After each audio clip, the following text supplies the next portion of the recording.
মই এতিয়া ওলাইছোঁ আজি যিহেতু শিৱৰাত্ৰি আছে আৰু সেইকাৰণে মন্দিৰত যাম বুলিছোঁ। মোৰ লগত বন্ধু এজন যাব আৰু দুইজনে আমি গৈ থাকোঁ যিহেতু লগ নাই আৰু তাতো লগ হৈ গ'ল অলৰেডি।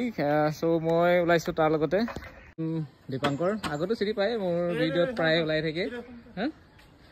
ৰ'ব আমি স্কুটিতে যাওঁ, অলপ দূৰত আছে মন্দিৰটো যিহেতু, আৰু এতিয়া যাব ওলাইছোঁ আৰু মন্দিৰ পৰিৱেশখিনি গৈ তাত দেখাই আছোঁ। আমি দুজন ওলাইছোঁ, এইফালে যাওঁ আৰু মন্দিৰত গৈ দেখাই আছোঁ মন্দিৰৰ পৰিৱেশটো। আৰু যিহেতু শিৱৰাত্ৰি হয় আৰু জানেই শিৱৰাত্ৰি শিৱ বাবাক কিয় মানে পূজা কৰা হয়, যিহেতু কি হয় নাজানো আৰু যদি হৈ যায় এবাৰ ভালেই হ'ব আৰু আশীৰ্বাদ কৰিব যাতে গোটেই জীৱনটো মানে এগৰাকী ভাল কাৰোবাক মানে সংগী পাওঁ। এতিয়া আমি গৈ আছোঁ আৰু মন্দিৰটো অলপ দূৰত আছে, চ' সেইকাৰণে আমি স্কুটিয়ে লৈ লৈছোঁ।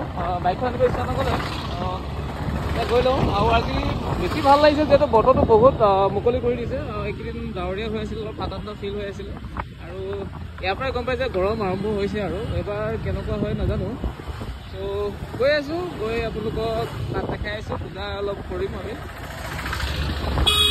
পূজাৰ কাৰণে আমি সামগ্ৰী কিনি লৈছোঁ, চাকি লওঁ আৰু ধূপ কি যি লাগে আৰু এইখিনি লৈ লওঁ। কি কি ল'বা? চাকি কেই গছ লৈছে?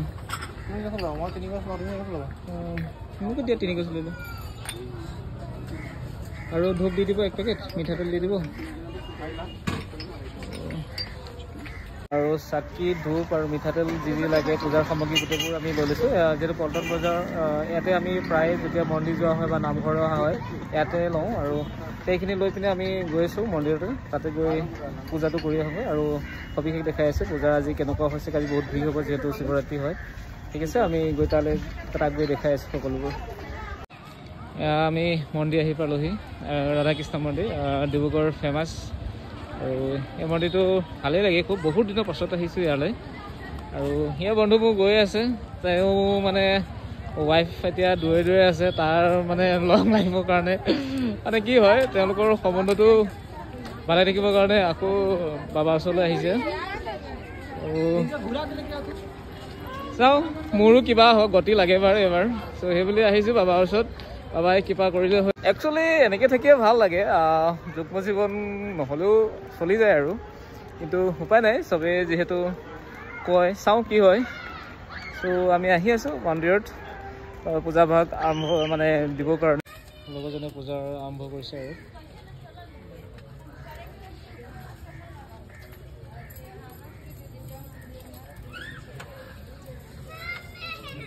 এতিয়া পূজা কৰি ৰৈ আছোঁ আৰু মানুহ বহুত ভিৰ হৈছে।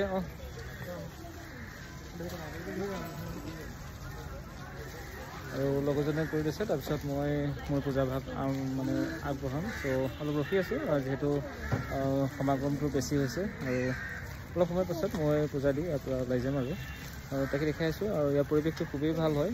প্ৰথম আহিছোঁ মই ইয়াত, সেইখিনি দেখাই আছোঁ। বাকীখিনি পূজাখিনি কৰি লওঁ, তাৰপাছৰ যি ইয়াৰ পৰিৱেশখিনি মই সেইখিনি দেখাই আছোঁ আপোনালোকক।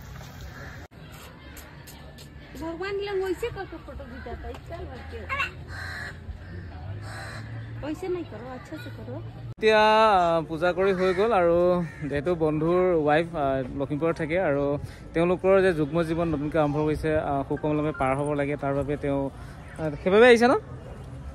সেইটো নহয় আৰু ঠিকে আছে। আৰু ভাল লাগিলে, বহুত মানুহ হৈছে ইয়াত আৰু আমাৰ পূজাৰো সফল হ'ল বুলি ভাবিছোঁ, ভগৱানে পাইছে বুলি ভাবিছোঁ।